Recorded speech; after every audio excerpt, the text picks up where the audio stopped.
দেশে নতুন বছরের পাঠ্য বইয়ে শেখ মুজিবের অবস্থান কোথায় কিংবা কিভাবে তাকে উপস্থাপন করা হবে সেটা নিয়ে ছিল জল্পনা কল্পনা। এবারের বইয়ে শেখ মুজিব নয়, বরং স্বাধীনতার ঘোষণা দিয়েছেন শহীদ জিয়াউর রহমান এবং একদিন পর আবারও স্বাধীনতার ঘোষণা দেন, তবে দ্বিতীয়বার দিয়েছেন শেখ মুজিবের পক্ষে, এমনটাই উল্লেখ করা হয়েছে নতুন পাঠ্য বইয়ে। যদিও আগের বইগুলোতে উল্লেখ ছিল স্বাধীনতার ঘোষণা দিয়েছেন শেখ মুজিবুর রহমান। ১ জানুয়ারি বুধবার শুরু হয়েছে নতুন শিক্ষাবর্ষ।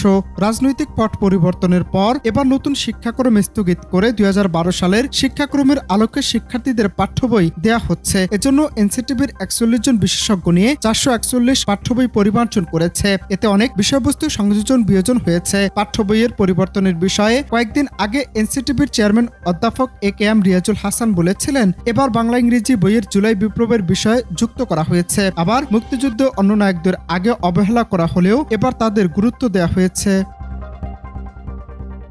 নতুন পাঠ্য বইয়ের স্বাধীনতার ঘোষণার বিষয়টি নতুনভাবে রাখা হয়েছে। পঞ্চম শ্রেণীর নতুন পাঠ্য বইয়ে একই অধ্যায়ের পাকিস্তানি বাহিনীর গণহত্যা শীর্ষক লেখায় বলা হয়েছে, পাকিস্তানি সেনাবাহিনী এই আক্রমণের নাম দিয়েছিল অপারেশন সার্চলাইট। ওই রাতে বঙ্গবন্ধু শেখ মুজিবুর রহমানকে গ্রেফতার করা হয়। ২৬শে মার্চ মেজর জিয়াউর রহমান চট্টগ্রামের কালুরঘাট বেতার কেন্দ্র থেকে বাংলাদেশের স্বাধীনতা ঘোষণা করেন। এরপর তিনি ২৭ মার্চ তারিখে বঙ্গবন্ধু শেখ মুজিবুর রহমানের পক্ষে আবারও স্বাধীনতার ঘোষণা দেন। শুরু হয় মুক্তিযুদ্ধ। কিন্তু একই বিষয়ে পুরনো বইয়ে এই অংশে ছিল, গ্রেপ্তার হওয়ার পূর্বে ২৬শে মার্চের প্রথম প্রহরে বঙ্গবন্ধু বাংলাদেশের স্বাধীনতার ঘোষণা করেন।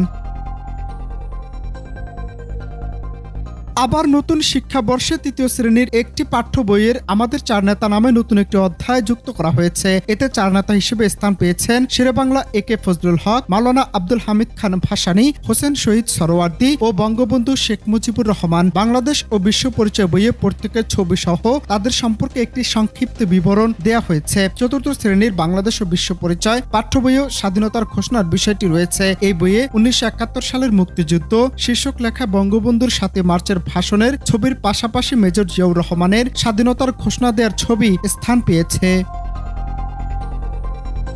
তবে বিনামূল্যের পাঠ্য বই এবার যুক্ত করা হয়েছে জুলাই গণঅভ্যুত্থানের গ্রাফিতি বা দেয়ালে আঁকা ছবি। আর এতদিন ধরে চলা পাঠ্য বইয়ের পেছনে প্রচ্ছদে থাকা ক্ষমতাচ্যুত সাবেক প্রধানমন্ত্রী শেখ হাসিনার ছবি ও তার উদ্ধৃতি বাদ দেওয়া হয়েছে। তবে আগের মতো চিরন্তন বাণী বইয়ের পেছনের পৃষ্ঠায় আছে। প্রথম শ্রেণীর বাংলা বইয়ে আমার বাংলা বইয়ের পেছনে পৃষ্ঠা জুলাই গণঅভ্যুত্থানের একটি গ্রাফিতির পাশাপাশি আগের মতো বড়দের সম্মান করো বাণীটি রয়েছে। অনন্ত হাসান মাসুদ, বাংলা টিভি।